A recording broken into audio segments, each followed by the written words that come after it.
Hello, everyone. Thank you for joining us. Leo, thank you for giving another talk to us today. Leo, since last time you have been to Luxembourg, is that right? Yeah, well, that's right. I was terribly embarrassed last time when you asked if I'd ever been, and I said I hadn't. And in fact, I hadn't ever really come anywhere close. But I'm pleased to say in the past month on a coach journey down to Switzerland, we actually stopped for petrol in Luxembourg. So had a fantastic few hours there, I think. I think I was actually sleeping for most of it, but yeah, pleased to have finally somewhat made your acquaintance, albeit briefly. I think you must have gotten to Luxembourg at a time where there wasn't a massive spike in prices for petrol in Luxembourg that lasted about 3 days or something like that. Oh, is that right? Goodness, yeah, not sure. The topic which you will be speaking to us today is, did Jesus really rise from the dead? And it is still quite topical because Orthodox Christians celebrated Easter only yesterday. And so over to you. Thank you.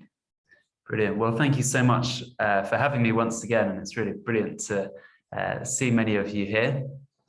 Extraordinary claims require extraordinary evidence. Carl Sagan, the famous astrophysicist and author, once penned that phrase, and people like to say it a lot. And the heart of the Christian faith is that 2,000 years ago, a man really did die and really did rise from the dead.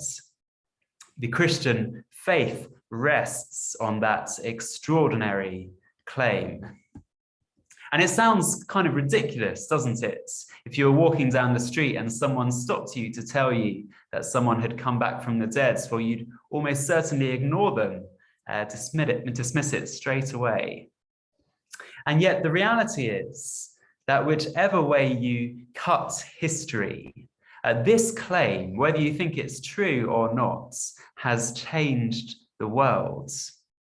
History for the past 2,000 years has been steered by the claim that 2,000 years ago, a man really did die and really did come back to life. Extraordinary claims require extraordinary evidence. And I want to suggest to you today that this extraordinary claim is backed by really very extraordinary evidence.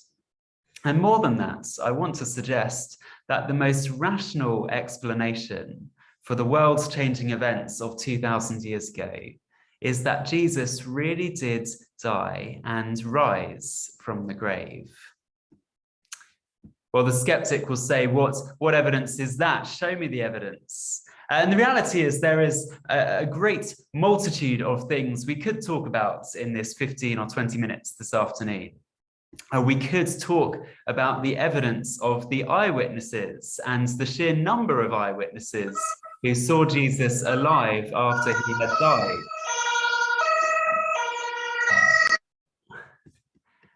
One ancient source claims that there were up to 500, perhaps over, witnesses who actually saw Jesus alive after he had died. We could talk about the sheer number of people who ended up giving their lives for the belief that Jesus had risen, people who had nothing to gain in making the claim and everything to lose, and yet went unwavering to their death in belief that Jesus really had risen. We could talk about the incredible historical accuracy of the gospel accounts in the New Testament and how their testimony of Jesus's life matches up so remarkably with the ancient worlds. We could talk about non-Christian sources in the first century that mention this event and the rise of Christianity as a religion in the Roman world. We could talk about the empty tomb, the fact that no explanation ever offered, and there have been many. Well, none of them can really explain all of the evidence that the tomb was in fact empty, because Jesus really did rise. We could look at all of them and many others as well.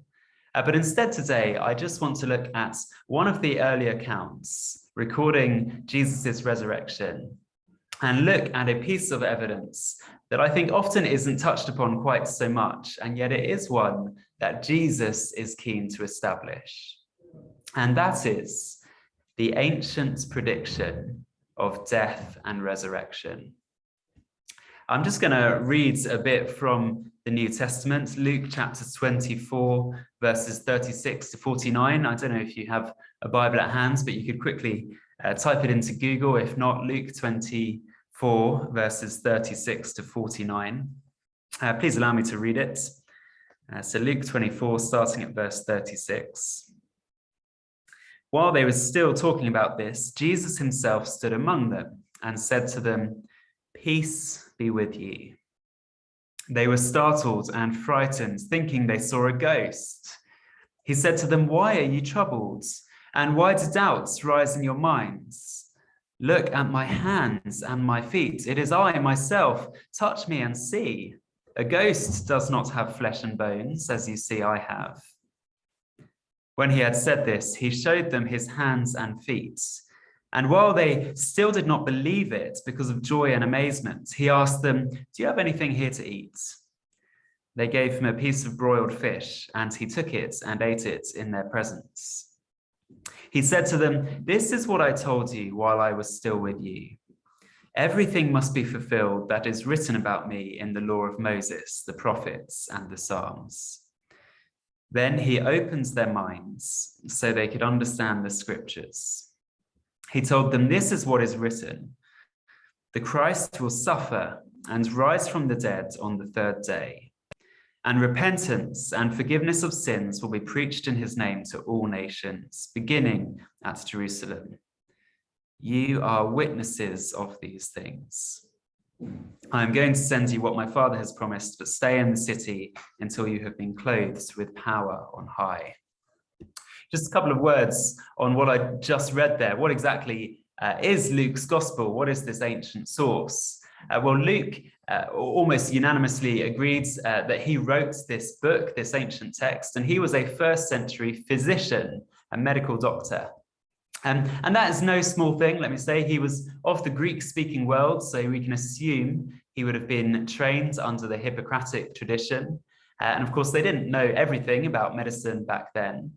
But that tradition was to give the highest priority to strict observation and very careful documentation.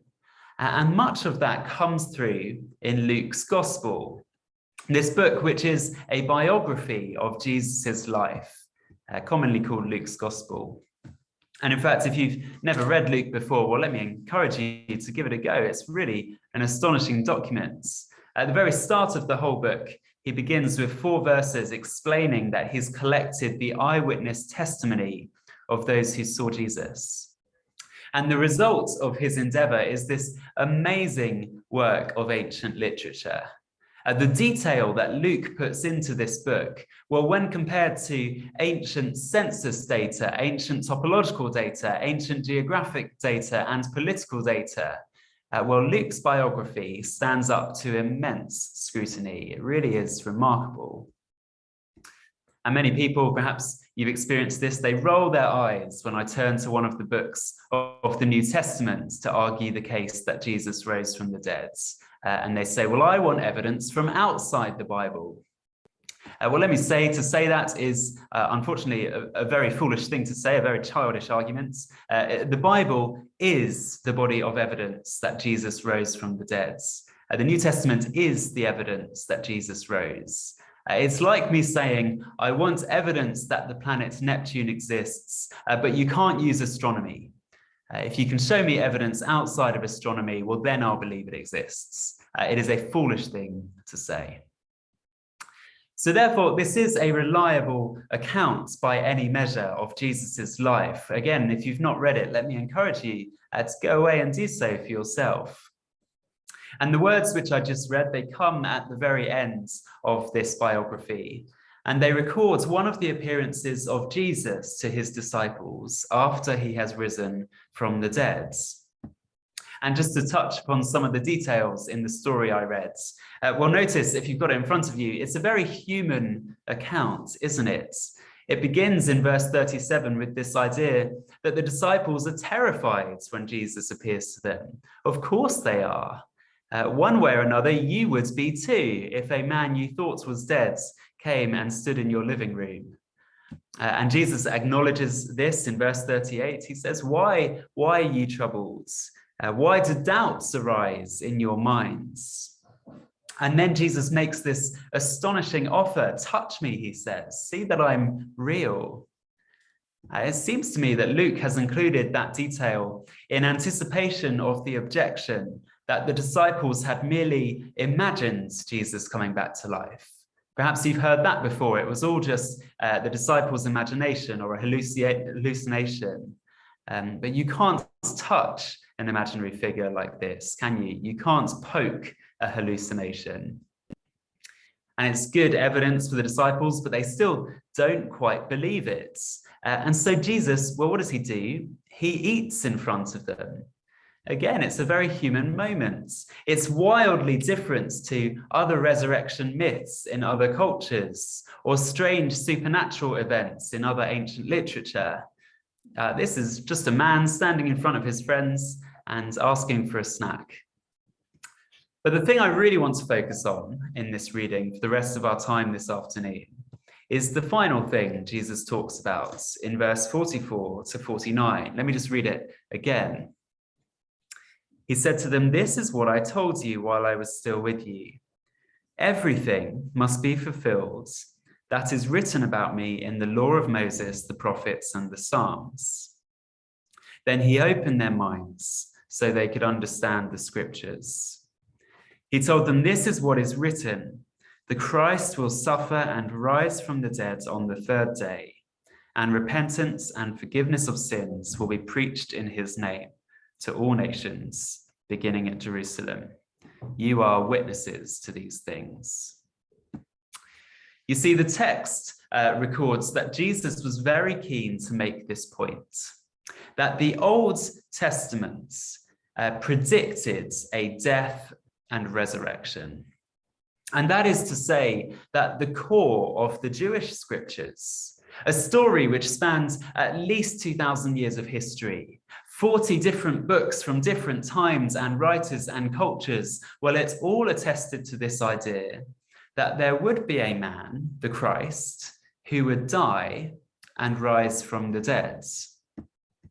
And I think it is this remarkable piece of evidence that means to assume all of the bits of evidence concerning Jesus coming back to life, well, they can no longer be attributed to just coincidence, because instead they slot very neatly into a structured historical framework.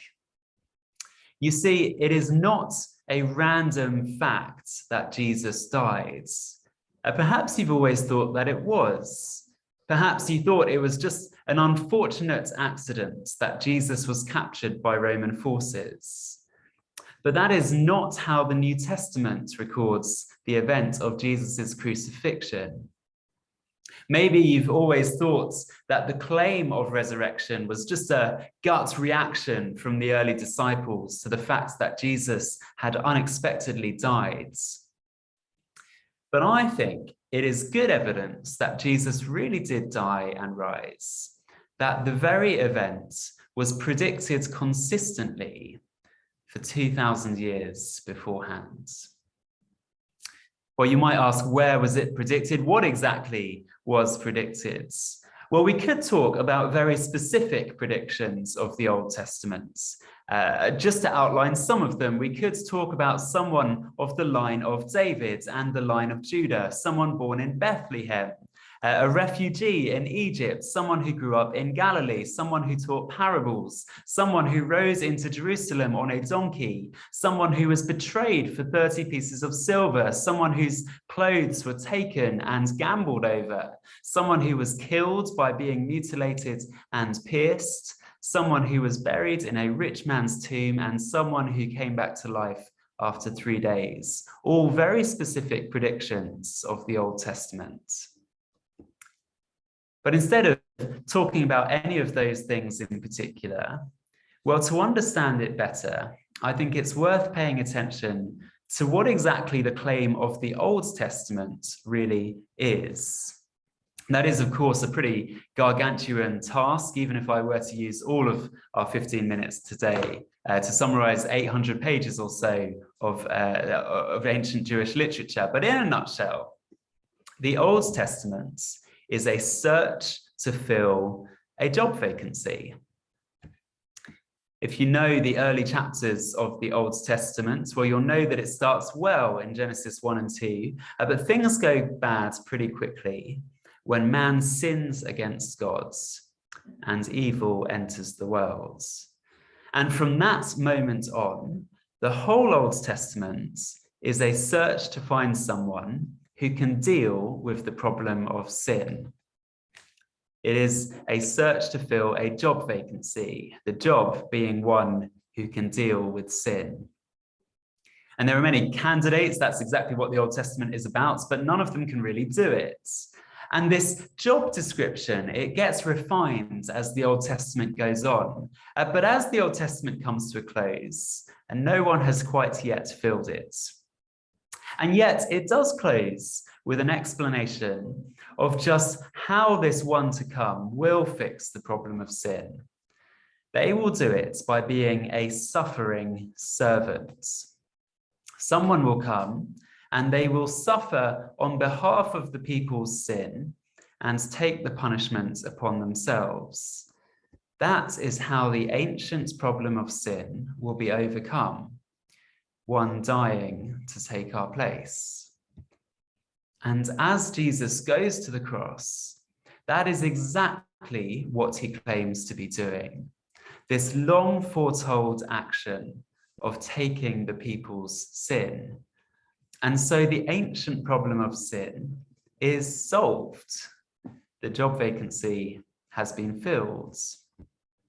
And the resurrection, well, it was predicted just as much as Jesus's death was. And the point about it is that it is confirmation that the problem has been dealt with. It is confirmation that this storyline has come to a close because Jesus has overcome the problem of sin. That is why Jesus says, "Peace be with you," when he greets his disciples. He's talking about peace with God. And he can say that because this ancient story of the Bible has now been completed, and the ancient problem of sin has been dealt with. And all of this is to say, Jesus's death and resurrection, well, they make sense because they fit into this ancient framework, one which claims to be authored by the God of the universe. It was an event predicted over and over from over a millennium before. Imagine if I told you this afternoon something quite unbelievable had happened. By means of an illustration, let me cast your mind back 12 years. Imagine it is 2010 once again. It was a happy time. The World Cup is soon to be starting. England don't yet know they're going to be cheated by a horrific goal line decision in a game against Germany, which I was still a little bit bitter about, I must say. But imagine back in 2010, I had told you that Great Britain would soon be leaving the European Union. Well, you wouldn't believe it. What a ridiculous thing that is to say. There are rumbles, of course, rumbles going back decades, but to say they'd soon be leaving, what a ridiculous idea. Why would that ever happen? And yet we did believe it when it finally happened on the 31st of January 2020. Why is that? Well, we'd had 4 years of the British government saying it was going to happen. 4 years preparing for it, predicting it, talking about it. It seems like it was the only thing we talked about for 4 years, to be honest with you. Well, of course it was believable. Of course it made sense. It fit into this framework. And of course, you might have wanted to have checked it out, of course, confirmed that it really had happened, confirmed that it wasn't a hoax, but it made sense. And so it was with Jesus's death and resurrection. It didn't just happen in a vacuum. It wasn't just a random event, but it was an event promised long in advance by the God of the universe himself. But just as we draw to a close and we can move on to questions, I want to return again to that point of forgiveness of sins, because Jesus's death was not random. The claim of the New Testament was that it was for a purpose that Jesus died and rose. And the purpose was so that you can be forgiven. You see, although it is a rational response to believe that Jesus died and rose, it is irrational to take this fact and do nothing about it. Because Jesus's claim is that he died and he rose so that anyone who trusts in him can be forgiven, both those in the first century and for us today. Extraordinary claims require extraordinary evidence, but if the extraordinary claim is true, well, it requires an extraordinary response. Let me hand back to Odile there, and we can have a time of questions. Yeah, thank you.